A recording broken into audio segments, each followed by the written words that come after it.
Hi everyone, welcome to your channel I learn. आज हम chapter 5 का थिंकिंग अबाउट द टेक्स्ट के question answers करने वाले हैं। बिफोर वी स्टार्ट, अगर आपने हमारे चैनल को सब्सक्राइब नहीं किया है तो प्लीज सब्सक्राइब और हमें सपोर्ट करें and also press that bell icon. How is Wanda seen as different by the other girls? How do they treat her? So Wanda को कैसे डिफरेंट देखा जाता था दूसरी लड़कियों द्वारा एंड वो उसके साथ कैसा ट्रीट करते थे। So Wanda is seen as different in many ways by the other children. Yeah, you can just write ki other girls. She is not seen as an ordinary girl because she had a Polish name which is perceived as strange by American kids. So पहला जो उसका reason ये था कि उसे ordinary girl नहीं माना जाता था बिकॉज उसका पोलिश नाम था एंड जिसे परसीव किया जाता था। परसीव यानी ऐसा समझा जाना, जिसे क्या समझा जाता था? स्ट्रेंज। स्ट्रेंज यानी अजीब समझा जाता था उन अमेरिकन किड्स के द्वारा। She came all the way from Boggins Heights, a seemingly poor locality. So वो कहाँ से आती थी? बॉगिन्स हाइट से आती थी। ऑल द वे इसलिए लिखे थे मतलब बहुत दूर है वो। So all the way when you add तो आप बोलना चाह रहे हो कि कोई चीज़ बहुत दूर है। So she came all the way from Boggins Heights, a seemingly poor locality. Seemingly का मतलब है ऐसा प्रतीत होता है, ऐसा लगता है कि वो पुअर लोकेलिटी थी। She was also seen as a liar because she claim to have 100 dresses in her closet despite wearing the same fade blue dress every day. और उसे झूठा भी समझा जाता था उन लड़कियों के द्वारा क्योंकि वो क्लेम करती थी कि उसके पास 100 ड्रेसेस हैं उसके क्लॉजेट में, फिर भी वो सिर्फ सेम फेड ब्लू ड्रेस पहन के आती थी हर दिन। She was always alone as she had no friends, और वो हमेशा अकेली थी, उसके कोई फ्रेंड्स नहीं थे। तो ये सब ऐसे रीजन से जिसे वो अलग समझाता था। यू कैन इवन ऐड कि शी वॉज वेरी क्वाइट। ये भी एक उसकी क्वालिटी थी जिसे वो बहुत अजीब समझते थे। She was very quiet and rarely spoke to anybody. So वो किसी से रेयरली बात करती थी। So that is also one of the qualities जो उन्हें अजीब लगती थी, डिफरेंट लगती थी उसके बारे में। They mistreated her. So as simple as that, directly आप बोल सकते हैं कि वो मिसट्रीट की जाती थी दूसरों के द्वारा। They made fun of her dirty feet. उसके गंदे पैरों का वो मजाक उड़ाते थे। Peggy and girls teased her by frequently asking her that how many dresses or shoes she had in her closet. No one befriended her. सो पहला treatment ये हो गया कि आप क्लियरली बता रहे हैं कि वो मिसट्रीट की जाते थे। देन यू से कि कैसे मिसट्रीट करते थे, उसका मजाक उड़ाते थे डर्टी फीट का। देन उसे टीज करते थे बार बार ये पूछ के कि उसके कितने ड्रेसेस हैं, कितने शूज़ हैं उसके क्लॉजेट में। एंड लास्ट में वो उनसे दोस्ती नहीं करते थे। So these are the things, these are the ways they treated. How does Wanda feel about the dresses game? Why does she say that she has 100 dresses? So थोड़ा सा स्पेक्यूलेटिव क्वेश्चन है बिकॉज यहाँ पे आपको जैसे comprehension checks में हमने देखा था, आपको थोड़ा अपना दिमाग लगाना है इसको आंसर करने के लिए।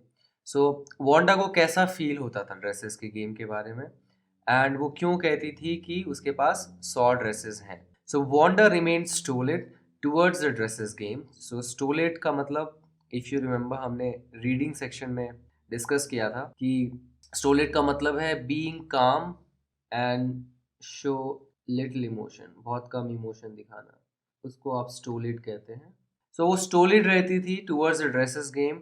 But one can assume, but कोई ये अज्यूम कर सकता है, मान सकता है that she was hurt inside, कि वो अंदर से हर्ट होती थी, उसे चोट पहुंचती थी। She always played along by answering them that she had 100 dresses in her closet. She said that to try to fit in. She didn't have any friends and she was poor.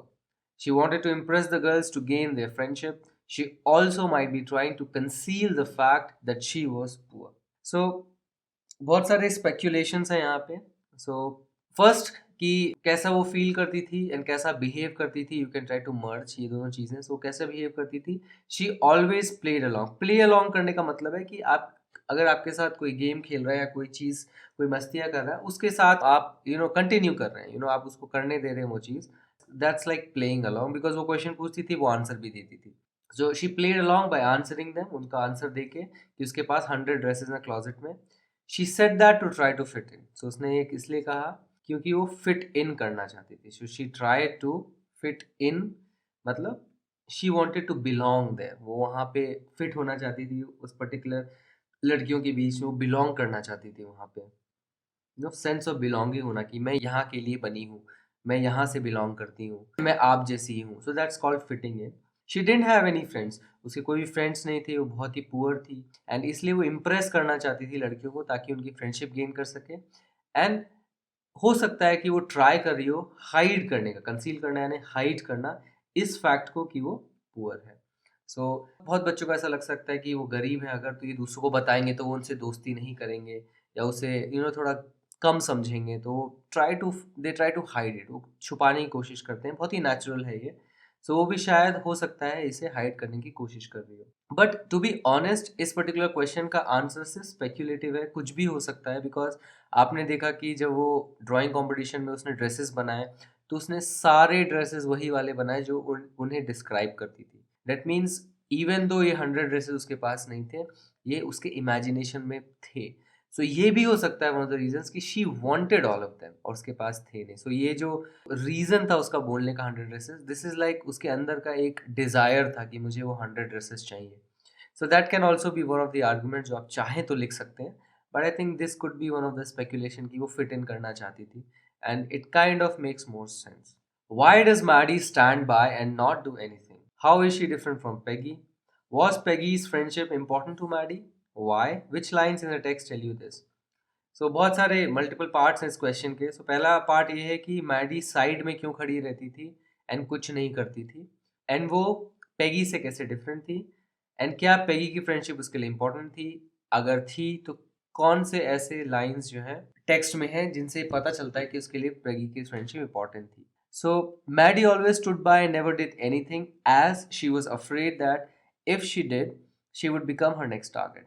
She might also end up losing her friendship. So Peggy इसलिए side में रहती थी, कुछ नहीं करती थी, क्योंकि उसे डर था कि अगर वो करती है तो वो खुद उसकी अगली टारगेट बन जाएगी और हो सकता है कि वो उसकी फ्रेंडशिप भी लूज कर दे। Maddie was, however, very different from Peggy. Peggy was a popular and rich girl, while Maddie was poor. She also admired Peggy a lot, but unlike Peggy, she was able to relate to Wanda because she was poor and wore old clothes handed over by Peggy's mother. So Peggy से कैसे different थी? बहुत different थी। Peggy popular लड़की थी, अमीर लड़की थी, पर मैडी क्या थी? पुअर थी। वो Peggy को एडमायर बहुत करती थी एंड वो वांडा से रिलेट कर पाती थी, जो कि पेगी नहीं कर पाती थी। तो अनलाइक पेगी मतलब पेगी जैसी नहीं है, उसके बारे में बता रहे कि something she is not like Peggy. So क्या है वो क्वालिटी कि वो रिलेट कर पाती थी वांडा से, बिकॉज वो भी खुद गरीब थी एंड वो भी पुराने कपड़े पहनती थी जो कि पेगी की मम्मी उसे हैंड ओवर करती थी। Peggy's friendship was very important to Maddie. Lines in the text that indicate this are. So Peggy की फ्रेंडशिप बहुत इंपॉर्टेंट थी मैडी के लिए। लाइन्स जो टेक्स्ट में इंडिकेट करते हैं वो ये हैं: Peggy, who had thought up this game, and Maddie, her inseparable friend, were always the last to leave. So this is also one कि हमेशा साथ साथ रहते थे। She was Peggy's best friend and Peggy was the best liked girl in the whole room.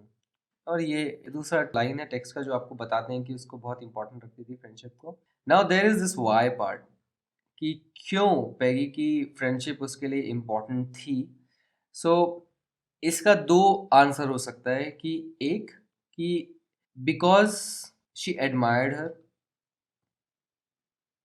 उसे बहुत admire करती थी एंड वो उसका दोस्त रहना चाहती थी। सेकेंडली बिकॉज ये भी हो सकता है कि पेगी बहुत पॉपुलर थी, Peggy was popular and her friendship, उसकी जो फ्रेंडशिप थी उसके साथ, ये इंश्योर करती थी कि उसका कोई मजाक ना उड़ाए। तो जब भी आप किसी पॉपुलर बंदे या बंदी के दोस्त होते हो तो आपको काइंड ऑफ उनकी प्रोटेक्शन भी मिल जाती है, क्योंकि सब लोग उस पॉपुलर पर्सन को एडमायर करते हैं ना, आप उनके फ्रेंड हो तो आपको एडिशनल फायदा मिल जाता है, प्रोटेक्शन मिल जाती है। तो this could be also one of the reason why उसकी फ्रेंडशिप इम्पोर्टेंट थी पेगी के लिए, मैडी के लिए। What does Miss Mason think of Wanda's drawings? What do the children think of them? How do you know? So Miss Mason क्या सोचती थी Wanda की ड्राइंग के बारे में, ड्राइंग्स के बारे में, बच्चे क्या सोचते थे उसकी ड्राइंग के बारे में, एंड आपको कैसे पता है ये? So Miss Mason admired all of Wanda's drawings and thought them worthy of winning the contest. She called them exquisite. Other children had the same opinion. They applauded her work, whistled to celebrate her drawings. Peggy, who was considered the best in drawing in the class, also exclaimed that Wanda drew better than her. So miss mason ने admire किया wonders की drawings को, and ये मानती थी वो कि वो कॉन्टेस्ट जीतने के लिए वर्दी हैं, हकदार हैं कॉन्टेस्ट जीतने के, वो ये मानती थी। एंड वो उन्होंने क्या बुलाया उसकी ड्राइंग को, एक्सक्विजिट, और ये वर्ड हमने देखा था, दैट मीन्स वेरी या एक्सट्रीमली ब्यूटीफुल। दूसरे बच्चे का भी सेम ओपिनियन था, सेम ओपिनियन मतलब वो भी उसे बहुत एक्सट्रीमली ब्यूटीफुल मानते थे। उन्होंने उसके काम को अपलॉड किया, मतलब तालियां बजाई, विसल किया, सीटियां बजाई उसकी ड्राइंग को सेलिब्रेट करने के लिए। सेलिब्रेट करना मतलब उसकी तारीफ करना, यू नो, एंड ऑल्सो उसकी जीत हुई उसको सेलिब्रेट करना, so you can use this word. Peggy, जिसे कंसिडर किया जाता था बेस्ट इन ड्राइंग पूरी क्लास में, उसने भी क्या एक्सक्लेम किया कि वांडा ड्रू बेटर देन हर, उससे ज़्यादा अच्छा ड्रॉ करती है वांडा। सो इन सब चीज़ों से हमें क्लियर हो जाता है कि क्या चिल्ड्रन सोचते थे उसके ड्राइंग के बारे में। Thanks for watching this video. अगर ये वीडियो आपको पसंद आए तो इस वीडियो को एक लाइक दीजिए, अपने comments and feedbacks comment section में लिखिए, और हमारे चैनल को सब्सक्राइब कीजिए। आप हमारे चैनल को सब्सक्राइब इस गोल लोगो पे क्लिक करके सब्सक्राइब बटन दबा के कर सकते हैं। इस बेल आइकन को भी ज़रूर प्रेस कीजिए ताकि सारे वीडियोस के नोटिफिकेशन आप तक जल्द से जल्द पहुंचे। इस चैप्टर के अगले वीडियो के लिए स्टे ट्यून्ड। Bye bye.